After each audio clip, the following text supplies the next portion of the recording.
Hello મારા વહાલા વિદ્યાર્થીઓ, કેમ છો? બધા મજામાં?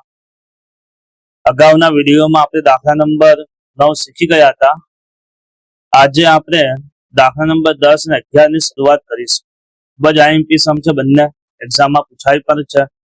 ઓકે, ચાલો હું રકમ વાંચું છું. રઘુવીરની આખરની મૂડી ₹80,000 છે, જેમાં ચાલુ વર્ષના ઉપાડના ₹12,500 તથા નફાના ₹17,800 ની અસર આપેલ છે. શરૂની મૂડી પર વાર્ષિક 6% દરે કેટલું વ્યાજ થાય? આપણે શું શોધવાનું છે? તો શરૂઆતની મૂડી પર 6% વ્યાજ શોધવાનું છે. શરૂઆતની મૂડી પર આપણને શું આપેલ છે? આખરની મૂડી આપેલ છે, ચાલુ વર્ષનું ઉપાડ આપેલ છે અને નફો આપેલ છે. ઓકે, હવે કેવી રીતે કરીશું? તો તમને 11માં ખબર છે કે જે વાર્ષિક હિસાબના જે દાખલા પૂછાતા હતા એની અંદર આપણે 3 ખાતા બનાવતા હતા: વેપાર ખાતું, નફા નુકસાન ખાતું અને પાકું સરવૈયું. હવે પાકું સરવૈયુંમાં તમને ખબર છે કે આપણે જે પાકું સરવૈયામાં જે 2 બોક્સ બનાવીએ છીએ, આપણે કયા કયા 2 બોક્સ બનાવીએ છીએ? એક તો બનાવીએ છીએ મૂડી દેવા અને મિલકત લેરા. તો મૂડી દેવાની અંદર આપણે સૌપ્રથમ લખતા હતા, શું લખતા હતા? તમને ધ્યાન જ હશે, ખબર હશે આપણે શું લખતા હતા શરૂઆતમાં. તો એની અંદર લખતા હતા આપણે શું લખતા હતા? જો અહીંયા હું લખીને બતાવું છું. મૂડી લખતા હતા, મૂડી પ્લસ મૂડી પર વ્યાજ. શરૂઆતમાં જ લખતા હતા આપણે પાકું સરવૈયુંની અંદર, મૂડી દેવાની અંદર લખતા હતા. ઓકે, મૂડી પર વ્યાજ, ઓકે, પ્લસ ચોખ્ખો નફો. આજે સમજાવવા માટે લખું છું. પછી આ 3 નું પ્લસ કરતા હતા આપણે, આ 3 રકમનું પ્લસ કરતા હતા અને પછી શું કરતા હતા? માઇનસ ઉપાડ. માઇનસ ઉપાડ અહીંયા લખતા હતા. ઓકે, અને આ 3 નો પ્લસ કરીને જે રકમ અહીંયા મળે એમાંથી આ ઉપાડ માઇનસ કરીને આપણને શું મળતી હતી? આખરની મૂડી મળતી હતી. આખરની મૂડી ખબર પડી ગઈ? ખબર છે ને 11માની અંદર તમને આ 3 આપણે પ્લસ કરતા હતા, પછી ઉપાડ માઇનસ કરીને જે આપણને રકમ મળતી હતી એને શું કહેતા હતા? આખરની મૂડી. હવે અહીંયા ધ્યાન, આ શરૂઆતની મૂડી છે, આપણે આ શોધવાની છે. અને જો આપણને આખરની મૂડી કેવી રીતે મળી? આ 3 નો પ્લસ કર્યું છે અને પછી માઇનસ ઉપાડ કર્યું છે અને માઇનસ ઉપાડ કરીને આપણને શું મળે છે? શરૂઆતની આખરની મૂડી મળે છે. ઓકે, હવે આપણે શરૂઆતની મૂડી શોધવાની છે, તો આપણે શું કરીશું? તો આખરની મૂડી જે મળે છે ને, આખરની મૂડીમાં જો અહીંયા ઉપાડ માઇનસ કર્યું છે, હવે ઉપાડ શું કરવાનું? પ્લસ કરવાનું. અને જે નફો છે અને મૂડી પર વ્યાજ છે અહીંયા પ્લસ કર્યું હતું આખરની મૂડી મેળવવા માટે. હવે શરૂઆતની મૂડી મેળવવા માટે આ બંનેને શું કરીશું? આપણે માઇનસ કરી નાખીશું. ફરી જો અહીંયા લખીને તમને બતાવું છું, આપણે શું શોધવાનું છે? શરૂઆતની મૂડી. તો અહીંયા હું લખું છું, જો અહીંયા લખું છું, શરૂની મૂડી બરાબર, શરૂની મૂડી બરાબર, જો હું લખું છું, ખાસ ધ્યાન આપજો કેવી રીતે લખવાનું એ તમે ધ્યાન આપજો. ચલો, આખરની મૂડી, આખરની મૂડી, ઉપાડ અહીંયા માઇનસ કર્યું હતું. ઓકે, અહીંયા શું કરવાનું? પ્લસ ઉપાડ. ચલો, નફો અહીંયા પ્લસ છે, અહીંયા શું કરીશું? માઇનસ. માઇનસ નફો. પછી શું છે? મૂડી પર વ્યાજ, એ પણ અહીંયા પ્લસ કર્યું હતું 11માની અંદર. ઓકે, અહીંયા શું કરવાનું? માઇનસ કરવાનું. માઇનસ મૂડી પર વ્યાજ. તમે સળંગ લખજો, મૂડી પર વ્યાજ. તો આપણને શું મળી જશે? આવી રીતે શરૂની મૂડી. આ સૂત્ર યાદ રાખજો, આખરની મૂડી પ્લસ ઉપાડ માઇનસ નફો માઇનસ મૂડી પર વ્યાજ. ચાલો, હવે અહીંયા ધ્યાન, આખરની મૂડી કેટલી છે? તો આખરની મૂડી આપણી પાસે આપેલ છે. આખરની મૂડી જો અહીંયા છે 80,000, 80,000 લખી દઈશું. 80,000 પ્લસ ઉપાડ. ઉપાડ આપણને આપેલ છે 12,500 માઇનસ નફો. તો નફો આપણને આપેલ છે, મૂડી આપી દીધેલ છે અને મૂડી પર વ્યાજ તો નથી. ઓકે, તો આ ભૂલમાં તમે લખી નાખ્યું અહીંયા. ઓકે, કદાચ આપેલું હોય તો તમારે આવી રીતે કરી નાખવાનું. સોરી, આ એને ભૂલમાં તમે લખી નાખ્યું છે અહીંયા, આ કેન્સલ કરી દો છો. મૂડી પર વ્યાજ આપેલ નથી, આ 3 વસ્તુ જ આપેલ છે. ચાલો, તો આખરની મૂડી પ્લસ ઉપાડ માઇનસ નફો, આ ધ્યાન રાખજો. 80,000 વત્તા 12,500. ઓકે, અને નફો આપે છે 17,800. ક્લિયર? ચાલો, હવે આપણે પ્લસ માઇનસ કરીશું તો જવાબ શું આવશે? 74,700 શરૂની મૂડી. આ આપણે શરૂની મૂડી. ક્લિયર? આપણે શું શોધવાનું છે? મૂડી પર વ્યાજ. અહીંયા લખીશું આપણે શું લખવાનું કે શરૂની મૂડી પર વ્યાજ. અહીંયા લખેલું છે શરૂની મૂડી પર વ્યાજ બરાબર 74,700. કેટલા ટકા વ્યાજ શોધવાનું છે આપણને? તો 6%. તો ગુણ્યા 6. મૂળમાંથી મેં એક શૂન્ય વધારી દીધું. 74,700 ગુણ્યા 6 ભાગ્યા 100. તો કેટલા રૂપિયા આવશે? તો આપણે કેલ્સીમાં તમે કરીશું તો જવાબ આવશે 4,482. 4,482. Okay, clear? આવી જશે. એકદમ ઈઝી છે. હવે પડી ગઈ? આ સૂત્ર ખાલી યાદ રાખજો. તમને જો આ સૂત્ર કેવી રીતે બન્યું તમને ખબર પડી ગઈ ને, આના ઉપરથી તમારે સૂત્ર બનાવવાનું છે. ઓકે, ને યાદ કરી લેશો તો કઈ વાંધો નહીં. બરાબર? બેઝિક તમે કોન્સેપ્ટ ક્લિયર રાખજો. જો એક્ઝામમાં ને એક્ઝામમાં રકમ ચેન્જ થાય છે એટલે કોન્સેપ્ટ તમે ક્લિયર કરી લેજો. ફરી એવું નહીં કે રકમ 80,000 જ આપેલ હોય, કદાચ એક્ઝામમાં 40,000 કરી નાખે. ઓકે, એટલે એને કોન્સેપ્ટ ને ક્લિયર તમે કરજો કે આ કેવી રીતે સૂત્ર બને છે. એટલે મેં તમને અહીંયા સમજાવ્યું કે સૂત્ર કેવી રીતે આ બન્યું. ઓકે, ડાયરેક્ટ મેં લખી નથી દીધું, તમને સમજાવ્યું કે કેવી રીતે સૂત્ર બને છે. ઓકે, તો કોન્સેપ્ટ ક્લિયર રાખજો. રકમમાં જો એક્ઝામમાં રકમ ચેન્જ પર થાય છે એટલે ધ્યાન રાખજો. ઓકે, હવે લાસ્ટ સમ છે પ્રશ્ન 3/11. જો રકમ વાંચું છું. એ, બી અને સી સરખા હિસ્સાના ભાગીદારો છે. તેમની કુલ મૂડી ₹4,50,000 છે. તેમની મૂડીનું પ્રમાણ 1:3:2 છે. પેઢી મૂડી પર વાર્ષિક 9% દરે વ્યાજ ચૂકવે છે. ભાગીદાર સી ને મૂડીના વ્યાજ સહિત ₹73,500 મળ્યા છે. તો ભાગીદાર એ અને બી ને મૂડીના વ્યાજ સહિત કેટલા રૂપિયા મળશે? જો અહીંયા શું આપેલ છે એ તમે ધ્યાન રાખજો ખાસ. બરાબર? ચાલો હવે અહીંયા ધ્યાન. અહીંયા શું લખેલું છે? કુલ મૂડી. કુલ મૂડી એટલે કોની મૂડી?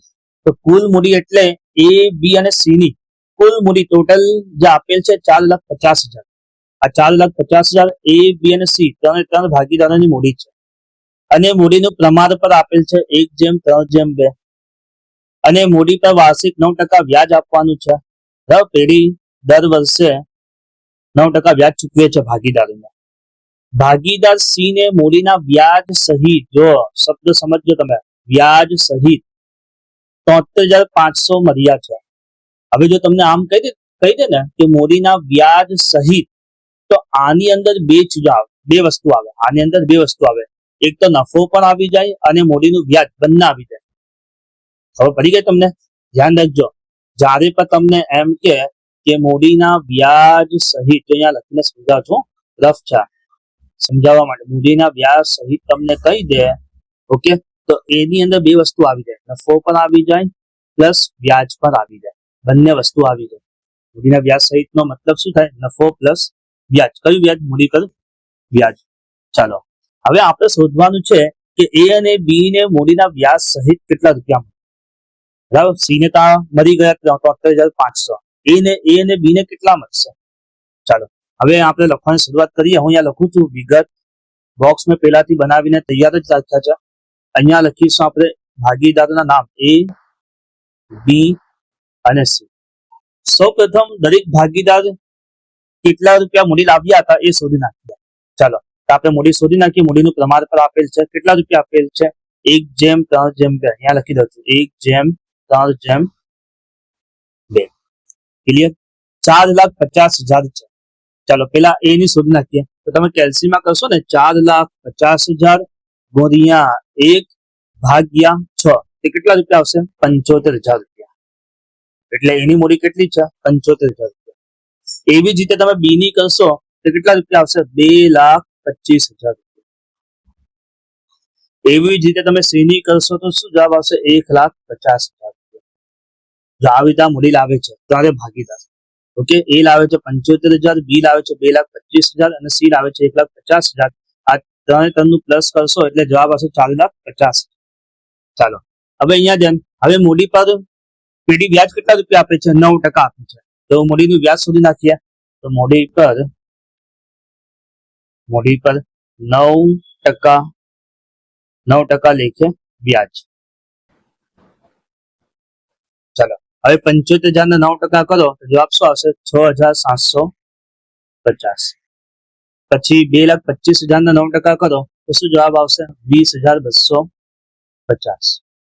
એવી રીતે સી ના કરો તો શું આવશે જવાબ? 13,500. ચાલો, ક્લિયર? ચાલો, હવે આપણે શું શોધવાનું છે? નફો. મેં કીધું ને, મૂડીના વ્યાજ સહિત આ ત્રણ ભાગીદારનું મૂડીનું વ્યાજ તો આવી ગયું, તો વ્યાજ આપણને મળી ગયું. હવે આપણે શું શોધવાનું છે? નફો. નફો શોધવાનું છે. ચાલો, એ લખી દઈએ. વહેંચણી પાત્ર નફો અથવા તો ચોખ્ખો નફો અથવા તો ખાલી નફો લખશો તો પણ ચાલશે. હવે વહેંચણી પાત્ર નફો આ શોધવાનું છે આપણે. હવે જો રકમમાં એમ કહી દીધું છે કે ભાગીદાર સી ને મૂડીના વ્યાજ સહિત 73,500 મળ્યા છે. કેટલા રૂપિયા? 73,500 મળ્યા છે. ઓકે, હવે જો આ સી ને વ્યાજ કેટલા રૂપિયા મળે છે? 13,500. સી ને વ્યાજ કેટલા રૂપિયા મળે? 13,500. અને આને ટોટલ કેટલા રૂપિયા મળે છે? 73,500. હવે એની ગણતરી કરી લઈએ કે સી નો નફો કેટલો મળે છે. તો અહીંયા હું લખું છું, સી નો નફો બરાબર સી ને મૂડીના વ્યાજ સહિત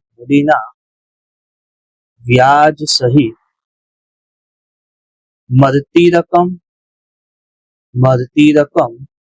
માઇનસ મૂડી પર વ્યાજ. ચાલો, સી ને મૂડીના વ્યાજ સહિત કેટલા રૂપિયા મળે છે? 73,500. મૂડી પર વ્યાજ કેટલા મળે છે? 13,500. જો બંનેની બાદબાકી કરો તો કેટલા રૂપિયા આવશે? 60,000 રૂપિયા. આ આપણને મળ્યું સી નો નફો. શું મળ્યું? સી નો નફો મળી ગયો આપણને. ક્લિયર? ચાલો, તો આ સી નો નફો આપણને મળી ગયું છે. Okay, clear? ચાલો, ઓકે, સી ના આટલો રૂપિયા નફો. જો સી નો નફો કેટલા આવ્યો? રૂપિયા 60,000 રૂપિયા આવ્યો. ઓકે, તો અહીંયા લખી દઈએ સી નો નફો 60,000. ક્લિયર? ચાલો, હવે અહીંયા ધ્યાન, જો નફા નુકસાનનું પ્રમાણ આપેલ નથી તો નફા નુકસાનનું પ્રમાણ આપેલ ન સરખાઈ છે 1:1:1. તો સી ને 60,000 રૂપિયા નફો મળ્યો. ઓકે, તો બી અને એ ને પણ કેટલા રૂપિયા મળશે? 60,000 રૂપિયા મળશે. તો અહીંયા લખી દઈએ 60,000 રૂપિયા. અહીંયા લખી દઈએ 60,000.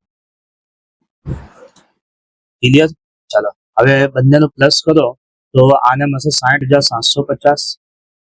બરાબર. પછી આને મળશે 80,250 અને આને મળશે 73,500.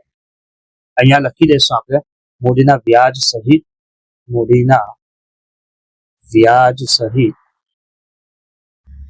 મળતી રકમ. ક્લિયર? તો એ ને કેટલા રૂપિયા મળશે? 60,750 અને બી ને મળશે 80,250 મૂડીના વ્યાજ.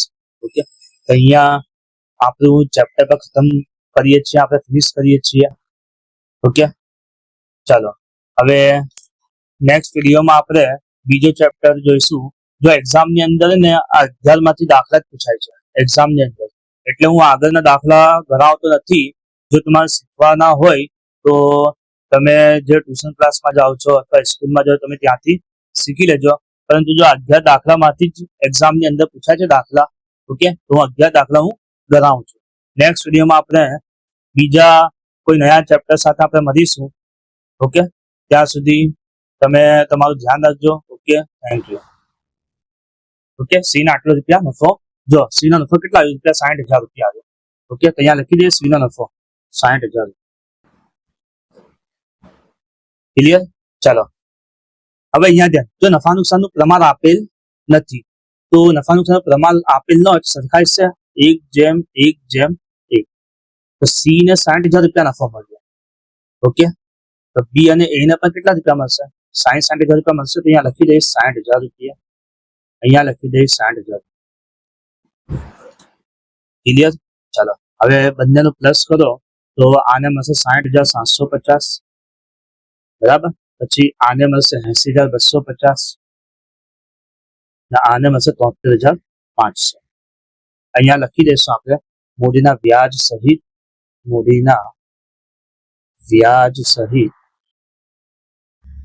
મળતી રકમ.